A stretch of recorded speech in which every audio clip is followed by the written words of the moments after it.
It's super funny, like, looking back at some of my older videos, because I'll listen to myself talk, and the entire time, if I'm thinking about, like, black and white thinking, I'm like, whoa, that's a lot.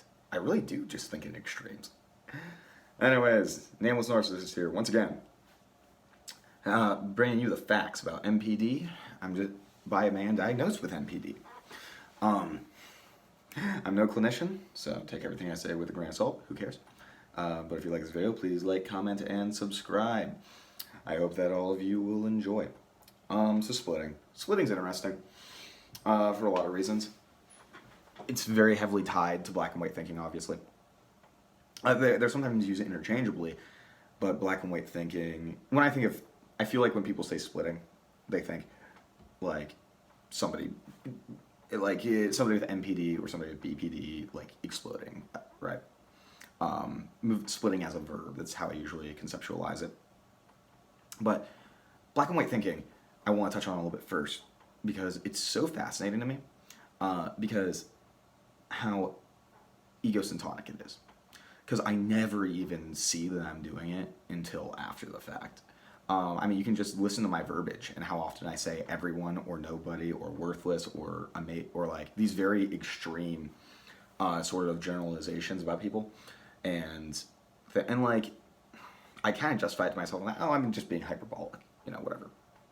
But there's a lot of instances where I'm not, and it generally feels like that, and I just kind of say I'm being hyperbolic because it feels like it's that extreme in everything and everybody, but I can justify saying what I feel by just saying I'm using hyperbole, I guess. I honestly thought that, like, for a long time, I just thought that's what everyone was doing when they used hyperboles. But it's like, it feels almost impossible to even, it feels impossible to wrap my mind around black and white thinking, because I heard it all the time growing up. I only think in black and white. I hear it all the time, and I hear it all the time as an adult too. And it confuses me, because I'm like, what are you talking about? I am not, this isn't black and white. What do you mean? I'm just saying the truth. And when you pay attention to it, it's very bizarre. Because, again, just the simple act of looking back at my videos, I don't even realize I'm doing it. And it's just like the way that my brain processes information, I guess, automatically puts it in these binary categories. Like, for like a long time, I was obsessed over not obsessed. I oftentimes return to this idea of, am I a good person? Am I a bad person? Blah, blah. And that entire mindset of am I good or bad as a person is flawed. And that's wrapping my mind around that. Like, I spoke about it with hierarchical thinking. The idea that the hierarchy that I've made in my mind, it's not necessarily that the way I've ordered it is wrong, but the fact that I view everything, the hierarchy in itself is the flawed aspect of it. Because these things are so just like ingrained and just feel natural. I don't understand how to conceptualize the world outside of these frameworks that I've developed over the years. And hence why when they call something like that a symptom, I'm like, what the fuck are y'all doing? Oh, man. But regardless, splitting, that was just like a little bit of a ramble about black and white thinking, just because it's weird. Because it's with literally everything. Let's see, I just did it right there.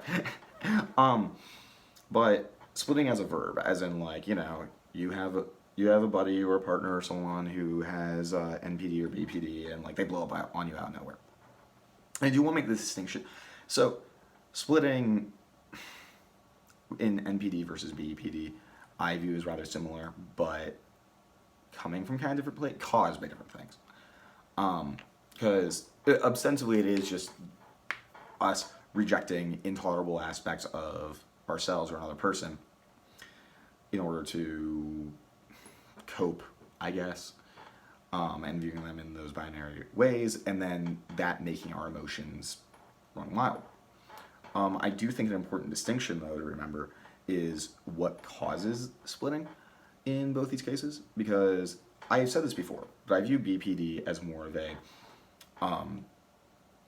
with more of the focus on the emotional dysregulation, while MPD is more of a focus on the self-esteem regulation. Obviously, they both have features of both, but the core of it, like with BPD, you got wild emotions, and that causes self-esteem fluctuations. With MPD, you have self-esteem fluctuations that causes emotional dysregulation. That's how I conceptualize it. I'm not going to say for certainty that that's correct. But so when splitting occurs, with BPD, in my personal experience, and like, I'm not trying to use stigmatizing language here, and it's going to sound kind of like that, but it takes me very off guard because I'm never quite sure with somebody with BPD what's going to set them off. Other than like abandonment, obviously, but they can feel abandoned at things that make me very that also take me off guard. And they're much more prone to it. Like I remember like growing up with my sister, and my sister's a little bit different story than a lot of borderlines, but it's like to me it always felt like leading up to like splitting happening, or at least a outburst because of splitting, that like whatever the fuck upset the person happened way before, and then there's this period of like there's like a fucking like it's like they're like looking for something to like blow up about, and I don't have a really good understanding of that because I'm on the MBD side of things, obviously, and I'm sure my behaviors look similarly erratic and bad from the outside perspective. But in my personal experience, the BPD seemed to be a lot more volatile and easily, and like a much more broader range of things can cause it. While with MPD, when splitting occurs, there's just really just one thing that's going to cause it, and that's a threat to self-esteem. Because literally everything, but that's it. Okay, I guess that's therein the issue though. Everything can be perceived as a threat to my self-esteem a lot of the time, since so much of my time is focused around regulating that. People who could make an innocent comment, I might take it as a personal offense because like it's like, oh, was that disrespecting me? Or was that them saying that I'm not as great as I'm saying I am? Was that making fun of me? Whatever.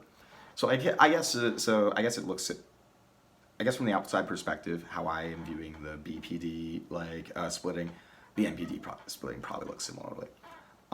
But like and that I can sympathize with because like, it feels so fucking real in the moment. I'm always fighting with myself. I'm like, I want to fucking kill this person because they fucking made some comment that was innocuous. I know it is, but also like it feels like it was an insult. And like, what if they're using coded language in order to insult me, and I'm really mad about it? I hate it. But like usually, but I will say that if it's with an intimate partner, for me it's a lot more of a gradual process in terms of devaluation versus splitting. Because I'm not going to view I might like, I guess I can, but it's much more like of a build up, and then me ignoring all those feelings, and eventually, bam, black, never talking to you again. And like and just like, for people who don't have, and I'm sure this is kind of similar for all cluster Bs, but like, for me, it's like, every single thing that you've ever done wrong in that moment, now, like, every single thing you've ever done wrong and that I've ever been upset at you about, all fucking come back, like, all at once, and all I can see is all those bad things that you've done. Like, I can't, and similarly, when I'm viewing somebody in an idealized light, I don't even think about any of the bad things that they've ever done. Like, it doesn't even occur to me. I don't even, unless like prompted, like I won't even remember them. Which is really interesting, the way that presents. Because like because it's super interesting because like, I'll like have this one bad experience with somebody, and if I decide they aren't good enough to be around me anymore, all these things that like overnight, my opinion of them will like just be pointing out all the things that make them inferior to me. And that's like the only way I can conceptualize them. It's like they're a different person afterwards. like thinking about, I'm trying to think about somebody I cut off recently. Yeah, like